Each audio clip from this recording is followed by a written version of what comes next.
पर्यटन आणि इतिहास या धड्याच्या पुढच्या विभागामध्ये आता आपण प्रवेश करतोय. चला तर आता आपण बघतोय, आपले मुद्दे स्पष्ट करतोय की अशा कारणांसाठी लोक हे ठिकठिकाणी जात असतात आणि महाराष्ट्रातील काही साहित्य रसिकही दरवर्षी भरणाऱ्या अखिल भारतीय मराठी साहित्य संमेलनासाठी जात असतात. आता आपण बघूया पर्यटनाचा विकास. तर देशी आणि परदेशी पर्यटकांचं उद्बोधन हा सगळ्यात महत्वाचा मुद्दा आहे आणि पर्यटकांची वाहतूक आणि सुरक्षितता, प्रवासातील सुखसोयी, उत्तम दर्जाच्या निवासस्थानांची उपलब्धता, तसंच प्रवासामध्ये स्वच्छतागृहांच्या सोयी या गोष्टींना पर्यटनामध्ये प्राधान्य देणं हे आवश्यक आहे. आता यामध्ये दिव्यांग पर्यटकांच्या गरजांकडे विशेष लक्ष पुरवणं हे आवश्यक आहे.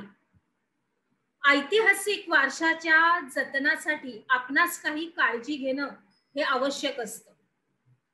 मग आता ऐतिहासिक वारशांच्या स्थळांचं विद्रुपीकरण करणं, भिंतीवर मजकूर लिहायचा किंवा झाडावर कोरायचं किंवा जुन्या वास्तू भडक रंगात रंगवायच्या, आपला संपूर्णपणे जो परिसर असतो त्या स्थळी सुविधांचा अभाव असणं, ज्याच्या योगे अस्वच्छता वाढ यासारख्या गोष्टी टाळायला हव्या. परिसर स्थळी सुविधांचा अभाव असणं की ज्या योगे अस्वच्छता ही त्याची वाढ आणि यासारख्या गोष्टी या टाळायला हव्या. आणि मग जागतिक स्तरावरील महत्वाच्या भाषांमध्ये माहिती पुस्तिका, मार्गदर्शिका, नकाशे आणि इतिहास विषयक पुस्तके उपलब्ध करून देणं हे गरजेचं असतं. आता ऐतिहासिक स्थळांचं जतन आणि संवर्धन, ऐतिहासिक स्थळांचं जतन आणि संवर्धन करणं हे एक मोठं आव्हान आहे. म्हणजे त्यांचं जतन, तसंच संवर्धन आणि अजून एक संवर्धन अशा पद्धतीनं करणं हे अत्यंत महत्वाचं आहे.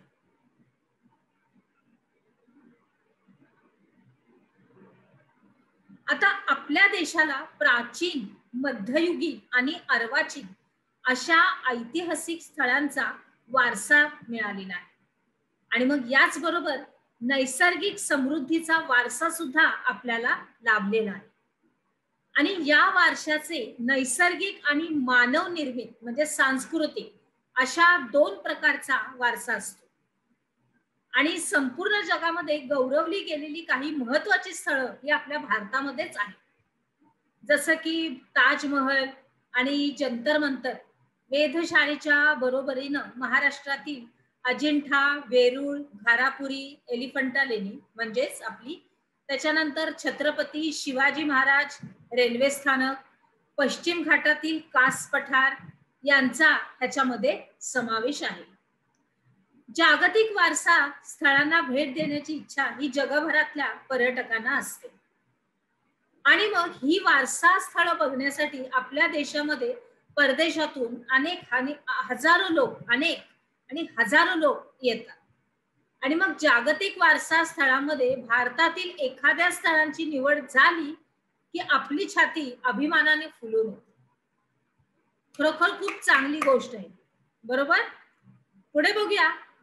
परंतु आपण जेव्हा सहलीच्या निमित्ताने किंवा अशा ठिकाणी जातो तेव्हा आपल्याला काय चित्र दिसतं, तर स्थळांच्या परिसरामध्ये पर्यटक खडूनं किंवा कोळशानं आपली नावं लिहितात, चित्र काढतात आणि त्याचा विपरीत परिणाम आपल्या देशाच्या प्रतिमेवर होतो. पर्यटन स्थळांच्या जतनासाठी पुढील निश्चय करणं हे आवश्यक आहे. कोणते ते बघूया आपण. पहिलं आहे की मी पर्यटन स्थळाची स्वच्छता राखीन आणि कचरा करणार नाही. दुसरा आहे कोणत्याही ऐतिहासिक वास्तूचे विद्रुपीकरण करणार नाही. पर्यटन आणि आतिथ्य क्षेत्रातील व्यावसायिक संधी हा आपला आता पुढचा मुद्दा आहे. तर पर्यटन हा सर्वाधिक रोजगार निर्माण करणारा उद्योग होऊ शकतो जर आपण त्याकडे व्यावसायिक पद्धतीनं लक्ष दिलं. तर हा एक कायमस्वरूपी असा एक व्यवसाय आहे आणि याच्यामध्ये नाविन्यपूर्ण प्रयोग करण्यास प्रचंड संधी आहे. आता पर्यटनामुळे अनेक लोकांच्यासाठी रोजगाराच्या संधी या निर्माण होतात आणि परदेशी पर्यटकानं विमानतळावर पाऊल ठेवण्या अगोदरच तो भेट देणाऱ्या देशाला उत्पन्न मिळवून देण्यास सुरुवात करतो. त्याने भरलेल्या व्हिसा फी मुळे आपल्या देशाला महसूल मिळतो. प्रवास खर्च, हॉटेलमध्ये राहणं, खाणं, दुभाषाची मदत घेणं, वर्तमानपत्र ह्याच्याबद्दलचं संदर्भ साहित्य विकत घेणं,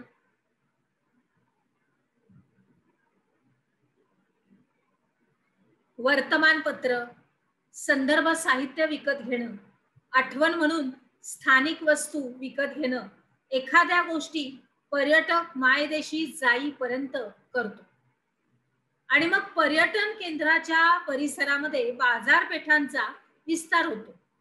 मग तेथील हस्तोद्योग, कुटीरोद्योग यांचा विकास हा होतो आणि त्या वस्तूंच्या खरेदी विक्रीमध्ये वाढ होते. आता उदाहरण जर घेतलं तर स्थानिक खाद्यपदार्थ, बरोबर, त्याच्यानंतर तिथल्या हस्त कौशल्याच्या काही वस्तू इत्यादी या गोष्टी पर्यटक अगदी आवडीने खरेदी करतात आणि त्याच्यामुळं स्थानिकांच्या रोजगारामध्ये वाढ होते. आता आपण आपला पुढचा मुद्दा बघूया की महाराष्ट्रातील पर्यटनाचा विकास. तर महाराष्ट्र हे पर्यटनाच्या दृष्टीने एक वैभवशाली वारसा लाभलेलं राज्य आहे.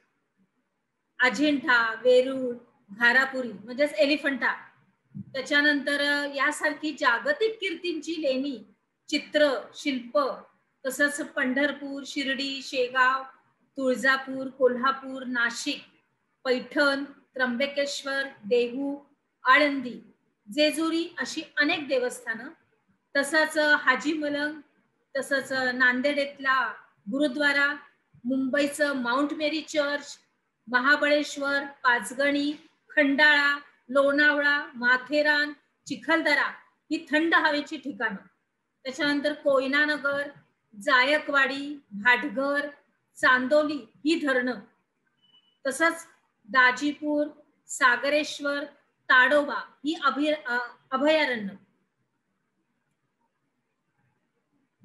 दाजीपूर, सागरेश्वर, ताडोबा ही अभयारण्य ही महाराष्ट्रातील पर्यटन स्थळ ही महत्वाची आहेत. पुढे इसवी सन 1975 मध्ये महाराष्ट्र पर्यटन विकास महामंडळाची स्थापना करण्यात आली आणि त्यामुळं पर्यटन विकासाला एक चालना मिळालेली आहे आणि या महामंडळातर्फे राज्यामध्ये 47 ठिकाणी पर्यटक निवासाची सोय केली गेलेली आहे आणि त्यामध्ये सुमारे 4000हून अधिक पर्यटकांची निवासाची सोय होते. तसेच अनेक खाजगी व्यावसायिकही सुद्धा या व्यवसायामध्ये उतरलेले आहेत. आता आपण एक फीत बघतोय की भारतातलं पहिलं आगळं वेगळं पुस्तकांचं गाव, बघूया काय आहे हे. तर महाबळेश्वर येथून जवळच असलेलं भिलार हे निसर्गरम्य आणि स्ट्रॉबेरीचा गोडवा असलेलं गाव. या पुस्तकांच्या गावामध्ये अनेक घरामध्ये पर्यटकांसाठीच पुस्तक आहेत. वाचन चळवळ वाढावी, मराठी भाषेतले नवे जुने लेखक, संत साहित्य, कथा कादंबरी, कविता, ललित, चित्र, चरित्र, आत्मचरित्र, स्त्री साहित्य, क्रीडा, बाल साहित्य यांच्या फुललेल्या बहारदार विश्वामध्ये तुम्ही वाचन आनंद घ्यावा यासाठी महाराष्ट्र शासनानं हा एक प्रकल्पच राबवलेला आहे. काय केलेला आहे? एक प्रकल्प राबवलेला आहे. आता आपण पर्यटनासाठी महाबळेश्वरला जर गेलात तर भिलार गावाला म्हणजेच पुस्तकांच्या गावाला अवश्य भेट द्या. पुढे जाऊया. आपण काय शिकलो या अंतर्गत टिपालिहामध्ये तुम्हाला पर्यटनाची परंपरा, त्याच्यानंतर मार्को पोलो आणि कृषी पर्यटन याच्या विषयी टिपा लिहायच्यात. आणि अर्थात विद्यार्थी मित्रांनो, तुम्ही तुमच्या वहीमध्ये त्याची व्यवस्थित नोंद करायची. चला तर मग आता आपण आपल्या पुढच्या विभागात प्रवेश करूया.